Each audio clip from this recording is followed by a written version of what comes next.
રાધે કૃષ્ણ રાધે કૃષ્ણ રાધે કૃષ્ણ રાધે રાધે કૃષ્ણ રાધે કૃષ્ણ રાધે રાધે રાધે. મિત્રો જય શ્રી કૃષ્ણ. મિત્રો ગરમી બહુ પડે છે, વરસાદ આવતો નથી અને ગરમીના અંદર શાકભાજી બહુ સારી આવતી નથી. તો આપણે શું બનાવીએ? તો ચલો આજે હું તમારા માટે મસ્ત મજાનું એક રેસીપી લઈને આવી છું. મગનું શાક તલવાળું બનાવવાનું છે.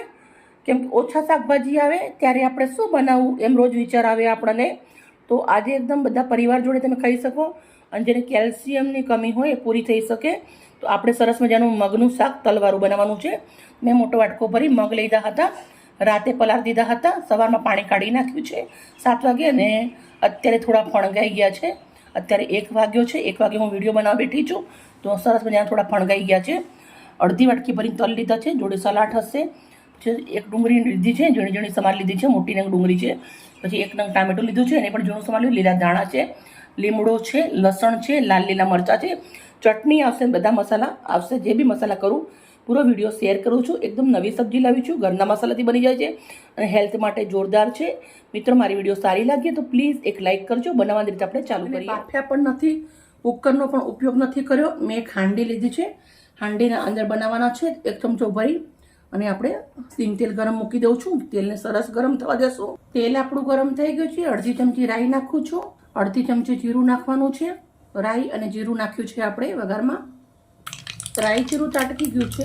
હિંગ નાખું છું થોડી, ઝીણું સમારેલું લસણ, લાલ લીલા મરચાં, મીઠી લીમડીના પાન, ઝીણી સમારેલી ડુંગળી.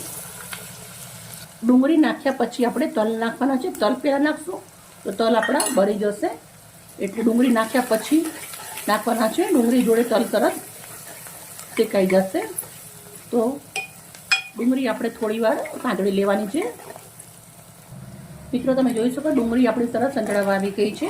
તો હવે આપણા જે ચટણી નાખવાની છે લસણની એ નાખી દઉં છું. કાશ્મીરી મરચું અને લસણની ચટણી બનાવેલી છે. 1 ગાંઠ લસણ હતું ને 1 ચમચી કાશ્મીરી મરચું હતું. હવે આપણે ચટણીને આના જોડે ડુંગળી જોડે શેકી લેવાની છે. આવી રીતે એકદમ ટેસ્ટમાં બેસ્ટ સબ્જી બનશે. મગનું શાક બનાવતા હોય નોર્મલ, પણ તમે મારી રીતે એકવાર બનાવજો, બહુ સરસ લાગશે તમને. હવે આપણા જે મગ છે એ નાખી દેવાના છે.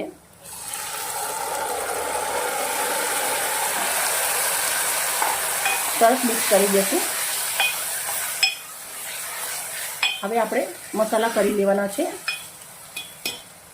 1 ચમચી લાલ મરચું નાખું છું, અડધી ચમચી હળદર નાખું છું, 1 ચમચી ધાણા જીરું નાખું છું, અડધી ચમચી મીઠું નાખું છું. મસાલા કર્યા પછી તરત આપણા ટામેટા નાખી દેવાના છે. ટામેટા પહેલેથી નથી નાખવાના. પહેલાંથી ટામેટા નાખશો તો ગળી જશે ને ક્યાં ટામેટું દેખાશે નહીં. હવે આપણે આને મસ્ત મિક્સ કરી દેવાનું છે. આપણે થોડું પાણી રેડી દઈશું મગના અંદર. હવે આપણે અડધી વાટકી એટલું અંદર પાણી રેડી દઉં છું. 10 મિનિટ સુધી ધીમા તાપે ચડવા દેવાના છે. ઢક્કણ ઢાંકી દઈશું, 10 મિનિટ ચડવા દઈશું. ધીમા તાપે 10 મિનિટના અંદર આપણું મગનું શાક રેડી થઈ જશે. મિત્રો આપણું મગનું શાક બહુ જ મસ્ત મજાનું રેડી થઈ ગયું છે. હું તમને બતાવી દઉં. જો એકદમ સરસ મજાના આપણું મગ રેડી થઈ ગયા છે. તો આપણે અંદર ગેસ બંધ કરી દેવાનો છે. ભરપૂર લીલા ધાણા નાખી દેવાના છે. ધાણા નાખ્યા પછી સરસ મિક્સ કરી દઉં છું. અને હવે આપણે આને સર્વ કરશું. મેં જે સલાડ બનાવ્યું હતું એ ડીશના અંદર લગાવી દીધું છે. હવે આપણે જે મગનું શાક બનાવેલું છે એ લઈ લેવાનું છે. આવી રીતે